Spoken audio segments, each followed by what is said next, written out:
और इसी बीच एक और बड़ी खबर का रुख करेंगे। सीएम भजनलाल शर्मा का आज चित्तौड़गढ़ दौरा। भोपाल सागर में करेंगे महाराणा प्रताप की प्रतिमा का अनावरण। करीब 11:15 बजे भोपाल सागर पहुंचेंगे सीएम भजनलाल शर्मा। जनसभा को भी संबोधित करेंगे सीएम। भोपाल सागर में महाराणा प्रताप की प्रतिमा का अनावरण होगा। करीब 11:15 बजे भोपाल सागर पहुंचेंगे मुख्यमंत्री भजनलाल शर्मा। जनसभा को भी संबोधित करेंगे।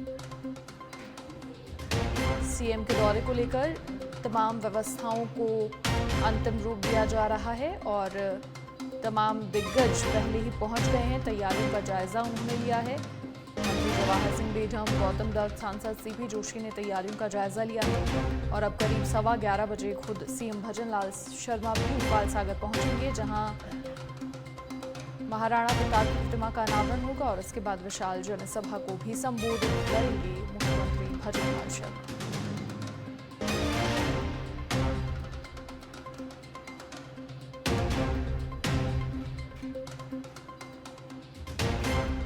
और अब सिरोही के आबू रोड से बड़ी खबर, जहां एलएनटी के कार्य के दौरान क्षतिग्रस्त हुई गैस पाइपलाइन। गैस लीकेज होने पर फव्वारा छूटने से मौके पर अफरा तफरी मच गई। पूरे क्षेत्र में गैस की दुर्गंध से लोगों को सांस लेने में तकलीफ हुई। साथ ही जलदाय विभाग की भी पाइपलाइन टूटी। तहसीलदार, पालिका अध्यक्ष और पुलिस भी मौके पर पहुंची। घटना की जानकारी पर एलएनटी और गैस पाइपलाइन के अधिकारी मौजूद रहे। मौके पर पहुंचे अधिकारियों ने पाइपलाइन को दुरुस्त करवाया। शहर थाना क्षेत्र के नगर पालिका शमशान घाट रोड की घटना है।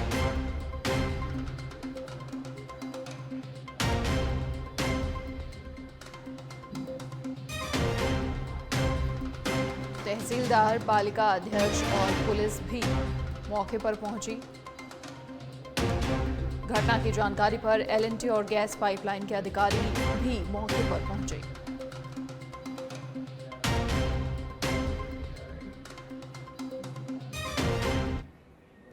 नागौर के मेरता में ऑपरेशन सिंदूर के सफल होने पर विशाल तिरंगा रैली का आयोजन हुआ। इस तिरंगा रैली में सबसे आगे नन्हे मुन्ने बच्चे और बालिकाएं तिरंगा लहराते हुए स्केटिंग करते हुए नजर आए। मेरता विधानसभा क्षेत्र से भारी संख्या में ट्रैक्टर, मोटरसाइकिल और डीजे की धुन पर तिरंगा लहराते हुए रैली निकाली गई, जिसका शहर के विभिन्न मार्गों से होते हुए मीरा द्वार पहुंचकर समापन हुआ।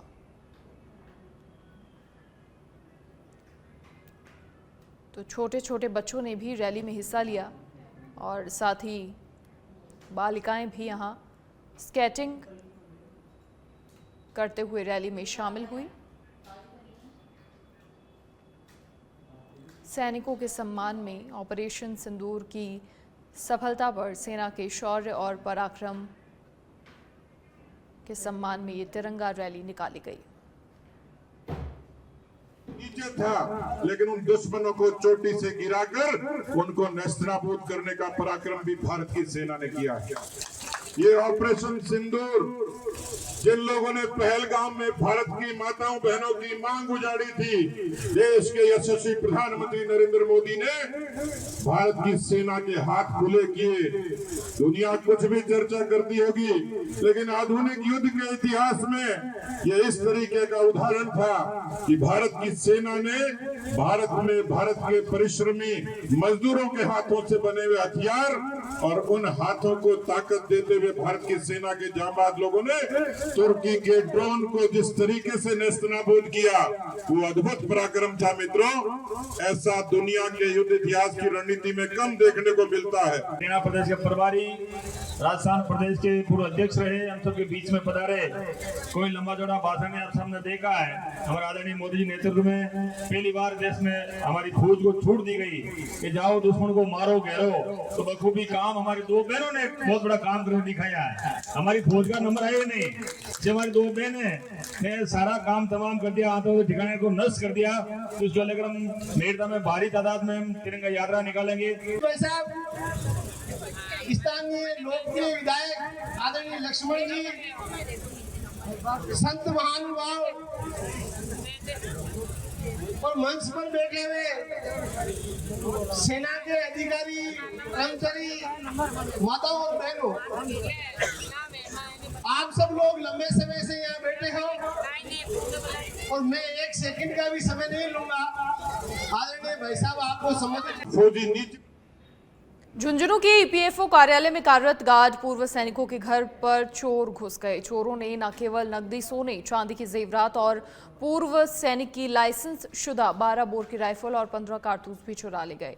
डेवा कबास निवासी रिटायर्ड फौजी नरेंद्र सिंह झुंझुनू में ही केंद्र सरकार के ईपीएफओ कार्यालय में गार्ड की नौकरी करते हैं। चोरों ने घर खाली होने पर वारदात को अंजाम दिया। फिलहाल अज्ञात चोरों के खिलाफ नरेंद्र सिंह ने थाने में रिपोर्ट दी है।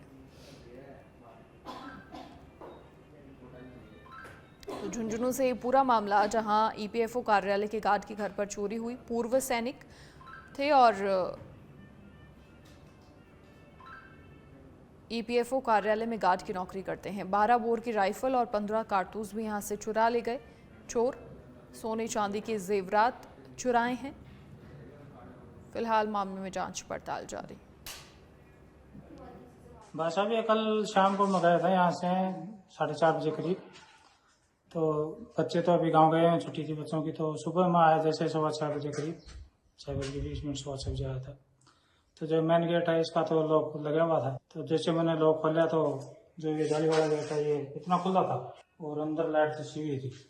तो इसको खोले, लॉक था ये टूटा हुआ बैठा था यहाँ पर, और अंदर बक्सा बुक्सा और सब कुछ टूटा पड़ा था। लॉक तोड़ दिया था। वो टोम थी वो भी ले गए थे। सर 3 तो पाँचों की जोड़ी थी, मंगलसूत्र था, चैन थी, अंगूठी थी, पैसे थे 87,600 रुपया थे सर। गोल्ड का सामान था और एक मेरी बंदूक थी 12 बोर की डबल बैरल की जी, और उसके साथ राउंड थे, वो भी चोरी करके लेके वो बेड के अंदर ही रखी थी। दिन तो सर 6-7 दिन हुए हैं हमारे को गए हुए, लेकिन सुबह शाम में रोज आता था यहाँ पर। हाँ, सुबह आता था, फिर 2 बजे फिर आता था, शाम तक रहता था।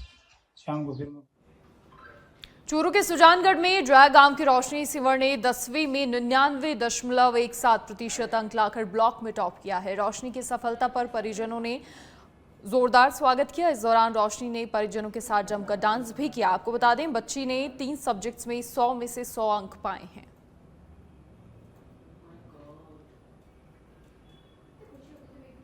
तो कल 10वीं बोर्ड का रिजल्ट आया और ऐसे में राजस्थान में छात्राओं ने बाजी मारी है और चूरू के सुजानगढ़ में रहने वाली रोशनी सीवर ने अपना पूरा ब्लॉक टॉप किया है। 10वीं में 99.17% अंक हासिल किए हैं। ऐसे में परिवार में खुशी का माहौल है। 3 सब्जेक्ट्स में रोशनी ने 100 में से 100 अंक पाए हैं।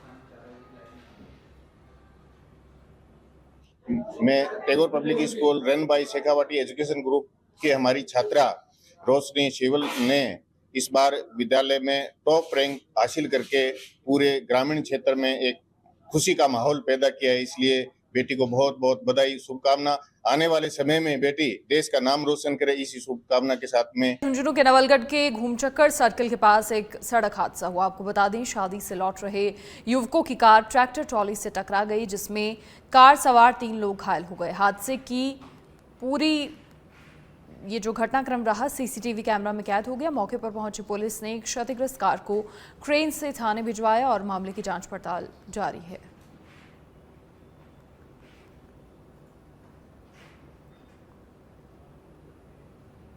भीलवाड़ा में जिला पुलिस अधीक्षक धर्मेंद्र सिंह यादव के जरिए जिले में लूट, फिरौती और अपहरण के वारदातों के खिलाफ अभियान चल रहा है। इसके तहत अपहरण के मामले में 5,000 रुपए की इनामी राशि का वांछित आरोपी गिरफ्तार किया गया।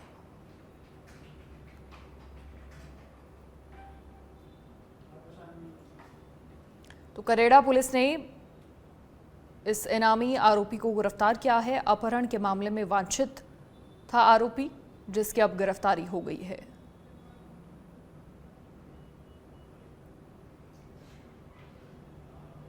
और इसी बीच एक और बड़ी खबर का रुख करेंगे। राजस्थान में लगातार मौसम बदल रहा है। आज 20 जिलों में आंधी बारिश का येलो अलर्ट है।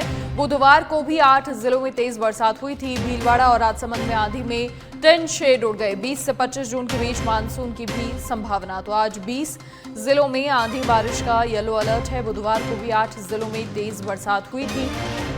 बड़ी जानकारी, भीलवाड़ा और राजसमंद में आंधी में 10 शेड उड़ गए।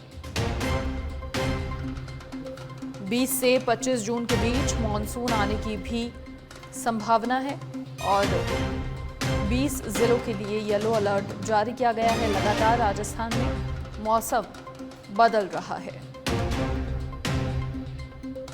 आज भी 20 जिलों के लिए आंधी बारिश का येलो अलर्ट मौसम विभाग की ओर से जारी किया गया है। बुधवार को भी 8 जिलों में तेज बरसात हुई थी। कई जगहों पर टिन शेड तक उड़ गए थे आंधी में। भीलवाड़ा और राजसमंद में तेज आंधी की वजह से टिन शेड उड़े।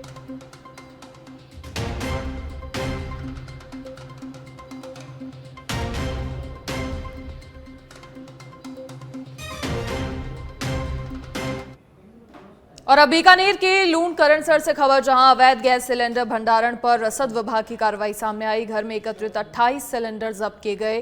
प्रवर्तन अधिकारी मनीष अवस्थी के नेतृत्व में कार्रवाई हुई। कालू गांव में विमल भादानी के घर पर दबिश दी। पूर्व में भी इसी घर से सिलेंडर जब्त हो चुके हैं। तो घर में एकत्रित 28 सिलेंडर जब्त किए गए। पहले भी इसी घर से सिलेंडर जब्त हो चुके हैं। प्रवर्तन अधिकारी मनीष अवस्थी के नेतृत्व में ये कार्रवाई। कालू गांव में विमल भादानी के घर पर दबिश दी गई। पहले भी इसी घर से सिलेंडर जब्त किए जा चुके हैं और अब एक बार फिर से ये कार्रवाई हुई।